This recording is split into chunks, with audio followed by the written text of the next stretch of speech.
Hey guys, it's Matt here, and I'm here along with John. So, John, you can say words, John. It's okay. Words, John. Yeah, there you go. So, it has been a while since I've been able to get John on the channel. Usually we do Let's Play videos, specifically John and I, but I realized, and this was through intense interrogation, that John has actually a lot of rare Dreamcast games. Now, when I say rare, I'm not talking about all of these are generally rare or generally expensive, just out of the games that are in his collection, especially me, someone who does not have many Dreamcast games. I looked at him and I was like, oh, John, you have some heavy hitters. So I thought we would take a look at some of these and also talk about how you got some of them. And normally we don't like to talk about prices because prices do fluctuate, but obviously in a video where prices are going to come up, we should probably... It's not gaudy to talk about price in a price video. No, in general, I just don't like talking about them because they fluctuate so much. We were just talking about that ourselves. Like, it's weird how some of these prices will just go up and down depending on the day, month, year, etc., etc. So by the time you're watching this, years from now, there might be a chance that some of these games are either more or less expensive due to one reason or another. And that's now, but back in the day, most of these were $20 yeah. in shoe store money. And, wait, so you actually worked at a shoe store to try to afford some of these games, but before you continue, you also got some of them at huge discounts because they were in like the discount bin.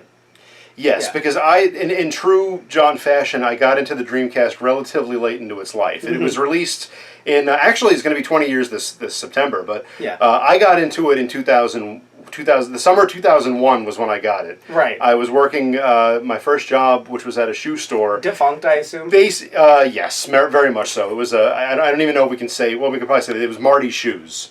I mean, they're not which around I don't even, like I said, us. there are children born that will never have known it ever existed. But and so it was later in the system's life. Right. Most of these were down to $20 or even $10 because they were clearancing out at that point. So the first one we're taking a look at is considered the cheapest out of all the games in John's collection, but that's only due to an odd technicality. So we're talking about Plasma Sword. So John, this had a different name in Japanese? Well, the series is Star Gladiator, and this was the second. This was the second game in the series. So this was Star Gladiator 2 in Japan. Okay, and what is the game about?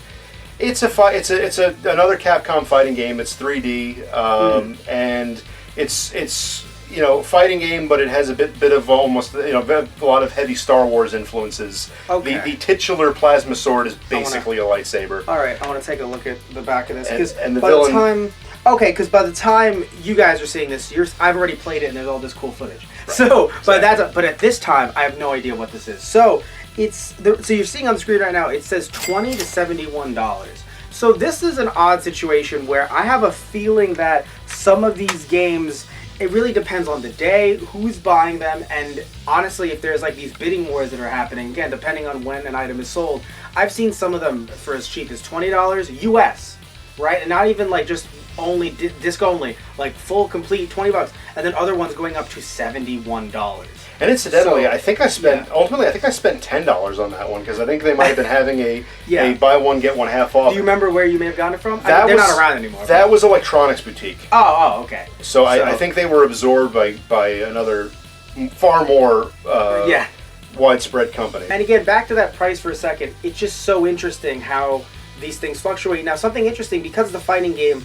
No crazy dialogue that you need to follow, right? Like, not really. So then you can probably, if I remember correctly, getting a Japanese version of this, well, you still need a Japanese Dreamcast or a way to boot Japanese games, significantly cheaper. And that's always a good thing as well, because I'm pretty sure this game is actually less than $20 if you get the Japanese version of it. And that's the coolest thing with a lot of these games, especially fighting games. You don't really have to follow a lot of the story plot, things like that. There were a couple games fighting games that I imported specifically because you don't need to really. As it happens, I happen to know a little bit of Japanese, but definitely not enough to muddle through.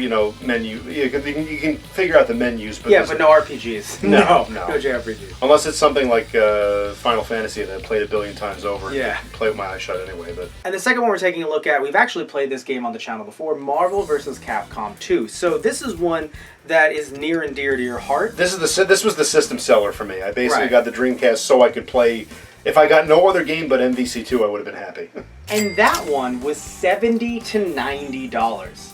Yeah, look at his eyes. So $79. But it's funny though because these mean so much to you that like you were telling me off camera, unless like something major happens, you're probably gonna keep these. Yeah, if a loved one needs a kidney or like, something, obviously, you know. yeah, no, but a lot of these are in this price range where like it'll get you some money, but it's also not going to pay off a house. Right. So it was anyway, a huge payout. But you paid. Sorry to interrupt. You paid $20 for that. Was that what it was? For Marvel's Capcom 2. Or would you buy it new?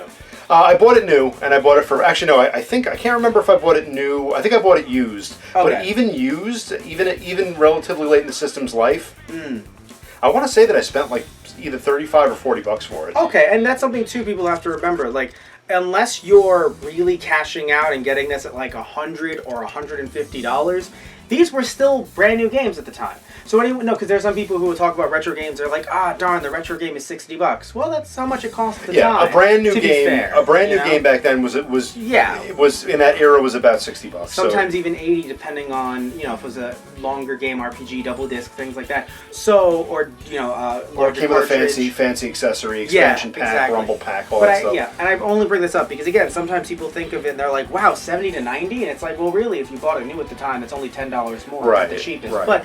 To be fair, 20 years later, 70 to 90 is a lot. But again, another one where you can get the Japanese version and it would be much cheaper. So definitely look into that as well. So the next one we're taking a look at is Street Fighter 3 Third Strike. So what does this game mean to you? Because for me, and I'm not trying to be rude here to Street Fighter fans, I'm just being honest, with my lack of knowledge with Street Fighter, every one just sounds not the same to me, but just has a big name, and I'm like, oh, I don't know the difference. So, like, why did you get this one, let's say, over another one? Although you have a lot of Street Fighter games. I do. Okay. I already said RPGs and fighting games are my two favorites. And Street Fighter 3, like I said, kind of was a quiet entry in the series. There was Street Fighter 2. There was the many incarnations of Street Fighter 2. Then there was a Street Fighter Alpha series, which is a favorite of mine.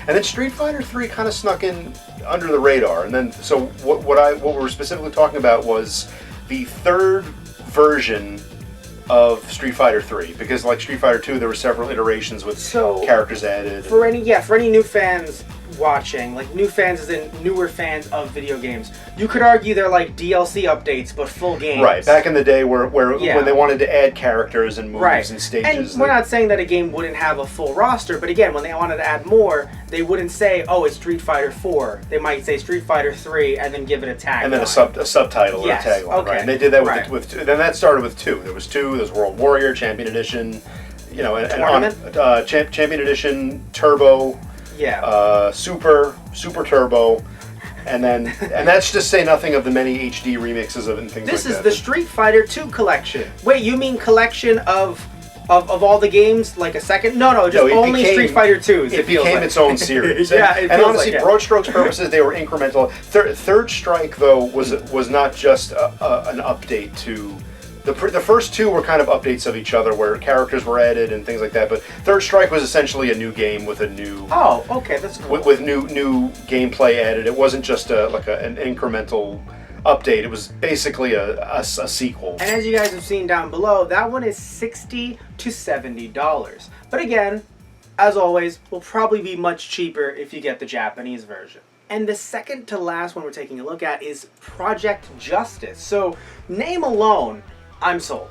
I hear Project Justice and I'm just like, America? But no, this came out in Japan first. Still Project Justice in Japan? There is a it has a rather long title. Okay, so you'll see that at the bottom. Now, I'm noticing a very Capcom heavy. Well, very Capcom heavy. So you into Capcom? A little bit. Is that a game company of some kind? Yeah, right. No, my Dreamcast was almost. I was treating my Dreamcast almost like a fighting game machine. Because Capcom fighting game machine. Because the Dreamcast was the first system that I had that could handle arcade perfect ports. Mm-hmm. So no load times, no cut frames. Yeah, because you had a Super Nintendo as a kid, and then you didn't move on to PS1. You moved on to Dreamcast, or was PS1 in the middle? I had PS1 was in there. Oh, in the middle. Okay. And I did have PS1 versions of some of not these specific games, but of Capcom fighters, and they were serviceable. But because the PS1 didn't have the processing power, A lot of times they didn't play quite like the arcade. Like there was. But for you, these did. These did. These were spot on. And so Project Justice, $75 to $125. Now I haven't asked you this about these games so far, but just with that one, because we're getting a lot higher ticket price here, why do you think Project Justice may have garnering this price now? You think it's because it's just that good, or maybe even mixed in with it didn't sell a lot of copies? Well, it really. I mean, it was an excellent game. You know, it's high school kids beating the crap out of each other. So what's not to like? But right. I think I would just be guessing, but I think because it is a more niche title, it's not one of the more well-known Capcom fighters, right? And it might have been a limited print. And it says right here, you guys have seen it already. That's how much? 15? So yeah, it was used at $15. That's nuts. So you got it $15. And now it's worth at most $125 complete US. So that's crazy to think about. So, I mean, if, I would say, we're not necessarily giving tips here, but if we were going to give at least one tip, go for some of the stuff that, first of all, that you like, obviously, because John loved all these games and still does, but go for stuff in the bargain bin. Sure. Because you never know what one day's bargain bin is going to be. Oh, I've always been, from the time I was a little kid, I've always been the king of the bargain bin. I would go straight there because you can get things that are, and they're good. There's a lot of reasons why something ends up in the bargain bin. In this case, like I said, it was because the Dreamcast was basically on its way out. Yeah, but still, most of these that we've talked about so far, other than Marvel v. Capcom 2, you got in the bargain bin, $15 to $20. Yep. And it's just crazy how the prices have increased on some of these. But again, thankfully with Project Justice, anyone who wants to play this, obviously Japanese version going to be significantly cheaper, thankfully. I mean, you still do have, I'll admit, for some of these titles, you will still have some people, because the US version is getting a bit expensive, they'll try to dip into the Japanese side. So I'm not saying that there's no competition when trying to play these games or collect these games, but still, it's going to be a bit easier than jumping into an RPG. I think that's really cool that, we're focusing more on fighting games, because there's always that option. Exactly. Yeah. Exactly. And the last game that we're taking a look at is JoJo's Bizarre Adventure. So here's why I'm happy. So look, have I ever played this game? No. But I've recently gotten into JoJo over the last few years. I've actually talked about it on our Those Guys on the Radio channel, not with John, because I didn't know that John was into JoJo. So John didn't know either until John played the fighting game, honestly. I did not know what this was. So this is currently going for $100, maybe a little bit more. You will have, because I did research before we looked at the video, but I didn't do it as close as I would have liked to with some of these games, so I want to make sure that it is at 100 and not a little lower, a little higher. But last I checked, it was at $100. So by the time this is out, you guys will see it. And it's interesting because not only is it very close to the arcade port, but this was at a time when the anime, first of all, there were anime OVA adaptations of JoJo's Bizarre Adventure Part 3. If you guys don't know, it's based off of an anime the manga, at the time it only had 3 parts. So they created this game to tie into that manga, and they created the OVAs. This is Yes. the game is based on Volume 3. I think they were past that, I think, because this was released in 2000, I think. Well, they were a little past it, but they were still trying to recoup, trying to get that hype around it. But in a lot of ways, I feel like this is, like I said, the Dreamcast version, there was also a PlayStation port of the arcade game.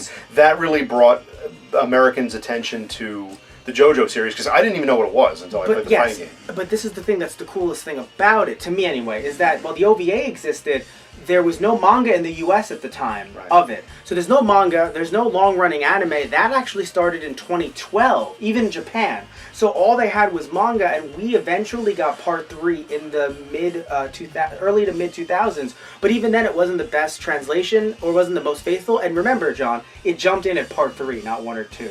So you still felt a sense of loss if you didn't know about JoJo. And even when I first played the game, I felt like I was supposed to know who these characters were. They were talking about like Joseph, and it wasn't like I still got the lay of what was going on, but I already felt like there was history between, especially Joseph and Dio. I'm like, well, this sounds like I'm coming in on like the middle of a series. Yeah, no, and that's what's so crazy about it. That's why it interested me, the fact that this even exists in the US. And obviously, as we mentioned earlier, it has a heavy ticket price because I'm assuming it just did not sell as well. And also now we have newer JoJo fans coming in and going, oh, I must get JoJo.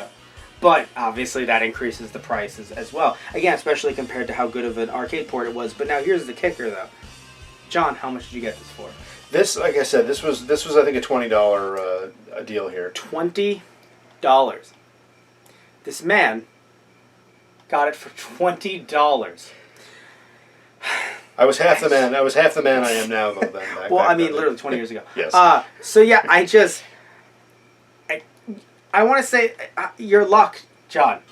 And also, it was a good game too. That's the thing too. Oh, it's not absolutely. even like it's a bad game. It was a sleeper. I said it was a sleeper hit. You know, it was. Yeah. You didn't hear much about it, but everybody that had played it had nothing but good things to say about it. So it is just crazy to think about this list. Again, these are the top 5 rare, or you could argue expensive games in John's collection. Hard to talk about rarity sometimes because of the fact that like it's rare until all of a sudden someone finds a case of 24 factory sealed. You know what I'm saying? Right. So it's hard to talk about rare, but at least we know that they are the most expensive in your collection now. In the tote in my closet. Yes, in the tote in your closet. No, but it's really cool. Happy to have you on. Happy to take a look at these games. And we've had some fun with some of them before. Hopefully we have some more fun with other ones on the channel in the future. So thank you so much, John. There's still plenty more totes to open. So There's plenty more totes to open. We might actually take a look at some in the future. So love you all. Take care and tune in next time. Doing a different type of video this time, but maybe we'll make some more in the future. So take care. See you next time.